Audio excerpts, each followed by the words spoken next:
کرتے ہیں. پہلے تو کہا کہ یار یہ مولوی ایسے ہی ہوتے ہیں, خواہ مخواہ کی روٹیاں پھاڑتے رہتے ہیں, کام وام کچھ کرتے نہیں. یہی پہلا پروپیگنڈا ہے. اکبر کو اتنا انہوں نے بدظن کر دیا کہ اکبر نے شیخ المحدثین مولانا غلام نبی کو گھوڑے کے پچھلے پاؤں کے ساتھ باندھ کے گھوڑے کی ٹاپوں کے ذریعے شہید کروایا. اتنے زخموں سے چور چور ہو کے آہستہ آہستہ سسک سسک کے مرے. اب ان کے راستے کا کانٹا تو صاف ہو گیا. یہ فیضی ایک دن دربار میں بیٹھا ہوا تھا. اکبر بادشاہ کو اونگ آ گئی, بیٹھے بیٹھے سو گیا. کام بہت کرتے ہیں نا یہ صدر وزیر اعظم اور بادشاہ, کام بہت کرتے ہیں, کام بہت ہے ان کا. بس شادیاں کرنا اور حکیموں سے معجونیں گھٹوانا, یہ کام ہے ان کا. بہت کام کرتے ہیں. تو جب اکبر بادشاہ کی آنکھ کھلی تو فیضی کہنے لگا مہاراج آپ آرام فرما رہے تھے, سو رہے تھے, اور میں دیکھ رہا تھا جبریل آپ کے اوپر وحی نازل فرما رہے تھے. اس نے کہا اچھا تم نے سنی آواز؟ انہوں نے کہا جی میں نے سنی. کیا کہہ رہے تھے جبریل؟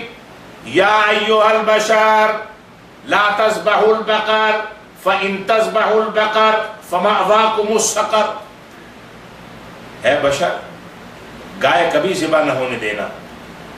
یا ایھا البشر, اے بشر یعنی اے اکبر بادشاہ, لا تذبحوا البقر, گائے کبھی ذبح ہونے نہ دینا. فإن تذبحوا البقر, اگر تم نے گائے ذبح ہونے دی, فمأواکم السقر, تو تمہارا ٹھکانہ جہنم ہوگا.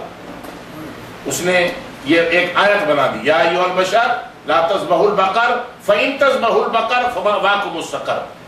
اکبر بادشاہ کے دماغ کے اندر خناس آ گیا. اس نے اسی وقت نادر شاہی حکم نافذ کیا کہ آج کے بعد کوئی ہندوستان بھر کے اندر کوئی گائے ذبح نہیں کی جائے گی. اور زبردستی ہندو لڑکیوں کی شادیاں مسلمانوں کے ساتھ کی, مسلمان لڑکیوں کی شادیاں زبردستی مسلمان لڑکیوں کو ہندوؤں کے گھر بھیجا. اب آگے بہت بڑی تفصیل ہے کس طریقے سے حضرت مجدد الفسانی رحمۃ اللہ علیہ نے جو توحید کے علم بردار تھے کس طریقے سے ان کے آگے بند باندھا, وہ پھر ایک الگ داستان ہے. کیونکہ ان تذبحوا بقرہ تھا تو اس لحاظ سے یہ حوالہ بتانا ضروری تھا. وَإِذْ قَالَ مُوسَىٰ لِقَوْمِهِ إِنَّ اللَّهَ يَأْمُرُكُمْ أَن تَذْبَحُوا بَقَرَةً. اور اس وقت کو یاد کرو جب موسیٰ علیہ السلام نے اپنے قوم کے لوگوں سے کہا بے شک اللہ تعالیٰ تم کو یہ حکم دیتے ہیں ان تذبحوا بقرہ, کہ تم گائے ذبح کرو. قالوا, وہ بولے یعنی بنی اسرائیلی بولے, اتتخذنا, کیا تو ہمارا بناتا ہے ہزوا, ہنسی مذاق, جس کو انگریزی میں آپ کہیں گے آر یو کیڈنگ. حالانکہ نبی کسی کا مذاق نہیں اڑاتے. نبی اپنے وقت کے سب سے بڑے معلم اخلاق ہوتے ہیں. ہنسی مذاق ٹھٹا نبی اس انداز کا نہیں کہتے. اللہ نے حکم دیا, نبی نے آگے اس حکم کو جاری کر دیا.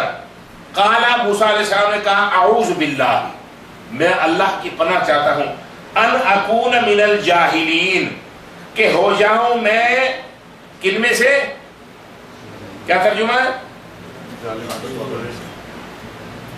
جاہلوں میں سے نہیں. نبی کے لیے یہ لفظ ترجمہ نہیں کیا جا سکتا کہ میں ہو جاؤں غیر بردبار لوگوں میں سے. اللہ کی پناہ چاہتا ہوں. موسیٰ علیہ السلام نے فرمایا ان اکون من الجاہلین, کہ میں غیر بردبار لوگوں میں سے ہو جاؤں. اصل میں یاد رکھیں, جہل کبھی ضد علم ہوتا ہے اور جہل کبھی ضد علم ہوتا ہے. علم کہتے ہیں بردباری کو. یہاں پر جہل جو ہے وہ ضد علم نہیں ہے بلکہ ضد علم ہے, بردباری. اعوذ باللہ ان اکون من الجاہلین, میں اللہ کی پناہ چاہتا ہوں کہ میں غیر بردبار لوگوں میں سے ہو جاؤں. بھائی جہالت جو ہے وہ علم کی ضد ہے. ہر جگہ جہالت علم کی ضد کے طور پہ نہیں آتا. کبھی علم کی ضد, حلیم ہے نا بردبار, کبھی علم کی ضد کے طور پہ بھی آتا ہے, علم کے اپوزٹ کے طور پہ بھی آتا ہے.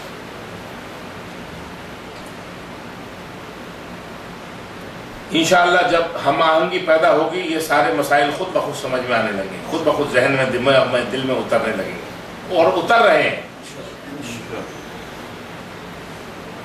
قالوا, وہ بولے ادع لنا ربک, اپنے رب سے ہمارے لیے دعا فرمائیے، یبین لنا کہ وہ ہمارے لیے بیان کر دے، ما ہی کہ وہ کیسی ہو، وہ گائے کیسی ہو۔ کہہ رہے ہیں اپنے رب سے یہ دعا کریں کہ رب ہمارے لیے پھر بیان کرے، ذرا تفصیل کر دے کہ وہ گائے ماہی ہو کیسی۔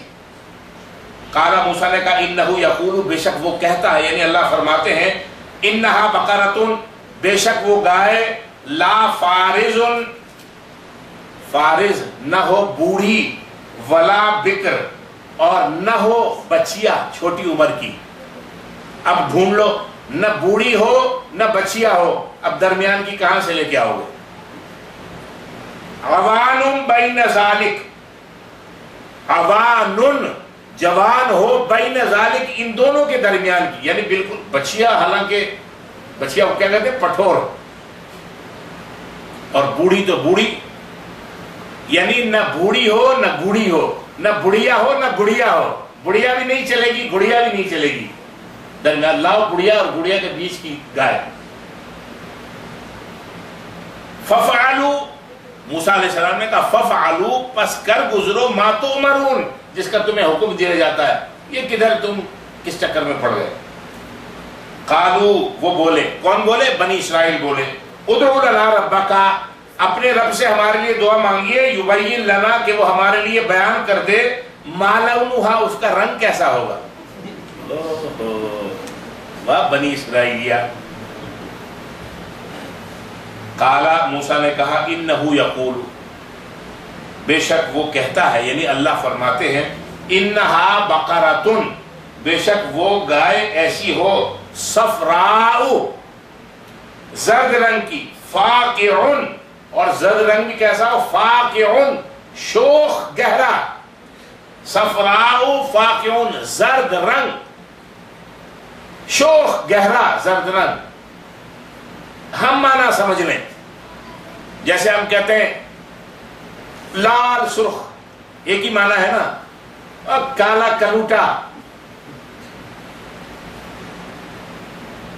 بالکل یہی ہے، صفراء فاقع۔ عربی میں بھی اس کے لیے اور لفظ آتے ہیں بڑے خوبصورت، لیکن اس کو کیا بیان کریں۔ وہ گائے کیسی ہو؟ صفراء زرد رنگ کی ہو، فاقع لونھا، اس کا رنگ زرد کیسا ہو؟ شوخ گہرا ہو، تسر الناظرین، دیکھنے والوں کو خوش کر دے، خوش کرتی ہو، یعنی ایسا خوشنما رنگ ہو گہرا زرد کہ وہ دیکھنے والے کی طبیعت جو ہے وہ سرور کے ساتھ بھر جائے۔ قالوا، وہ بولے بنی اسرائیل، ادعو لنا ربک، اپنے رب سے ہمارے لیے دعا کیجئے، یبین لنا کہ وہ ہمارے لیے بیان کر دیں، ما ہی کہ وہ ہو کیسی، ان البقرہ تشابہ علینا، بے شک گائے کے بارے میں تو ہم کو اشتباہ ہو گیا، ہم اشتباہ میں پڑ گئے،